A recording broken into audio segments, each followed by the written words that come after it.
RPGs are basically taking over Switch and Switch 2 right now, and honestly, it's a great time to be a fan.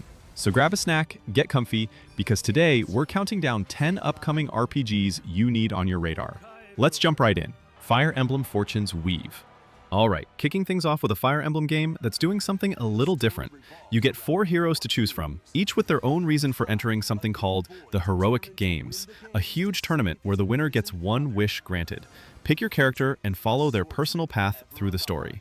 Between fights, you're not just grinding, you're building relationships, training up your troops, and heading out into the world to gain experience or dive into dungeons. Combat is the classic turn-based tactics Fire Emblem is known for, but there's a new system called Blaze Arts, special moves that cost you HP to pull off, so you're always weighing risk versus reward. It leans into that multi-route structure fans loved before, so different playthroughs actually feel different. Combat takes the form of turn-based tactical battles. Consider your weapon's range and your unit's strengths on the battlefield. Final Fantasy Resonance, a real treat if you grew up on old-school Final Fantasy. It's the first mainline entry to use that gorgeous HD 2D style, pixel characters walking through detailed 3D environments with cinematic camera angles. Combat is turn-based and built around exploiting enemy weaknesses to stagger them, which opens the door for bigger, flashier attacks. Here's the fun twist though. You can summon visions, echoes of legendary heroes from past Final Fantasy games, to fight alongside your party. All the classic ingredients are here too. Airships, crystals, espers, moogles, so it feels nostalgic without just copying what came before. There's also a ton of side content, a coliseum, tough optional bosses, secrets tucked away everywhere. If you want that old school feeling with a fresh coat of paint, this is shaping up to be exactly that. And overcome countless perils along the way.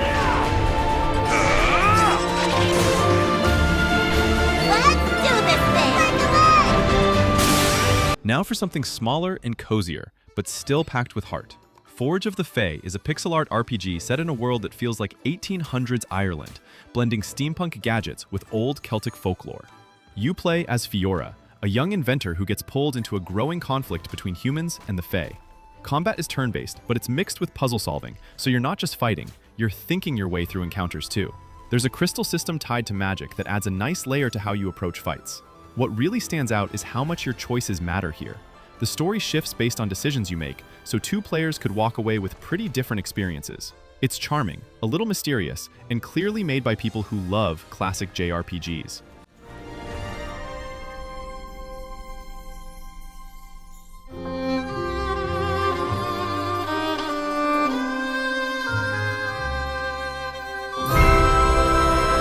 The Relic, First Guardian. Time for something darker. This is an action RPG inspired by Korean folklore, and it throws out the usual leveling system completely. Instead of grinding XP, you find relics, unique gear pieces that each carry one of over 70 passive effects, and these change how your skills behave and how fights actually play out. You're the last guardian trying to save a once thriving land called Arsiltis after it got swallowed by a mysterious void. There are 5 weapon types and 12 skill trees to mix and match, so your build really comes down to what gear you happen to find, not just numbers going up. It's a semi-open world too, so exploration matters just as much as combat. If you like Souls-style difficulty with a genuinely unique progression system, keep an eye on this one.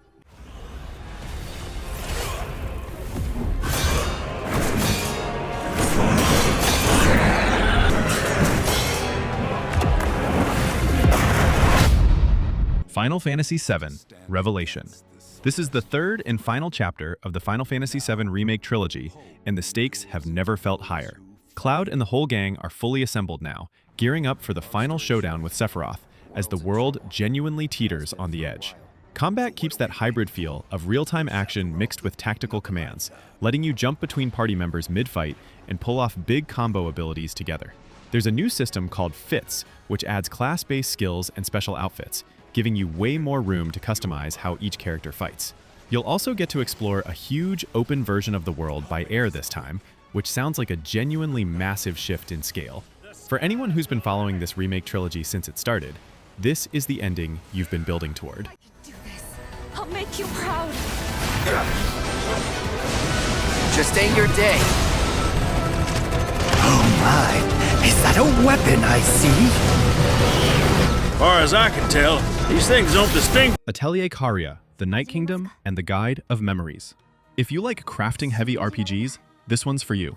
Karia follows a young woman who's lost her memories and joins an exploration team, only to stumble onto a hidden underground world buried beneath a place called Alidus. That's also where she's introduced to alchemy for the first time, and it becomes a huge part of how you play. The gameplay sticks to what the Atelier series does best, gathering materials out in the field, then heading back to synthesize new items and gear, all wrapped around tactical combat. It's a sequel to Atelier Yumiya, and continues that same story arc, so returning fans will recognize the world, but newcomers can jump right in too. It's cozy, it's methodical, and the mystery around Karia's missing memories gives it a nice narrative hook to keep you moving forward.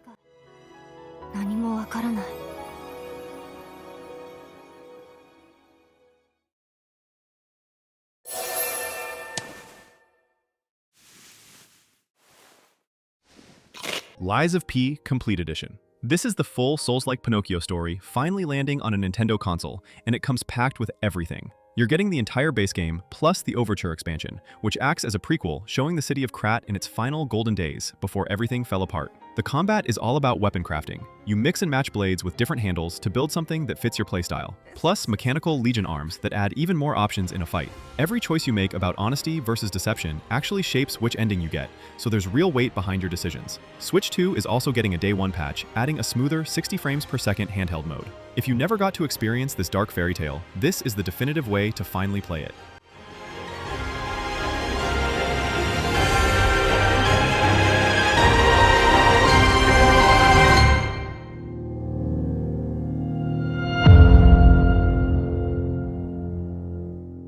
Xenoblade Genesis.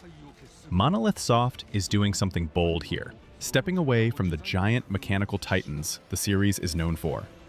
This time, the whole world takes place on the inside of a massive, inverted sphere, which is just a wild setting on its own. You follow a character training at an academy called Lukos to become a Veseli, basically a warrior who channels elemental power known as anima through special artifacts called Crysstones. It's leaning much harder into a high fantasy look this time. Elf-like characters, mounts, an academy setting, a real shift from the sci-fi vibes of earlier entries. Details on combat are still pretty limited for now, but knowing Monolith Soft, expect it to be big, ambitious, and full of lore to dig through. This feels like a genuine reinvention of the series, rather than just another sequel. 人殺しの職業だ。奪われた側はどう思うんだろうな。真実見つけてみない？信仰を失った人の魂をドラゴンの炎で浄化することで罪が贖われる。 Huge moment for Switch 2 owners, since Dragon's Dogma 2 finally makes its way to a Nintendo platform, and it's bringing extra content with it. This bundle includes the full base game, plus the brand new Dark Arisen expansion, adding a snowy northern region called Norgan to explore. That expansion also brings back the Relic Expedition cycle, a returning feature from the original Dark Arisen that longtime fans will recognize immediately. Combat stays true to what makes Dragon's Dogma special, climbing onto massive monsters, commanding your pawns, and reacting to a world that feels alive and a little unpredictable. There's also an expanded character creator and new dungeon challenges to dig into. Getting a game like this running well on a Nintendo console is a big deal, and it should be a great excuse to finally jump in if you missed it before.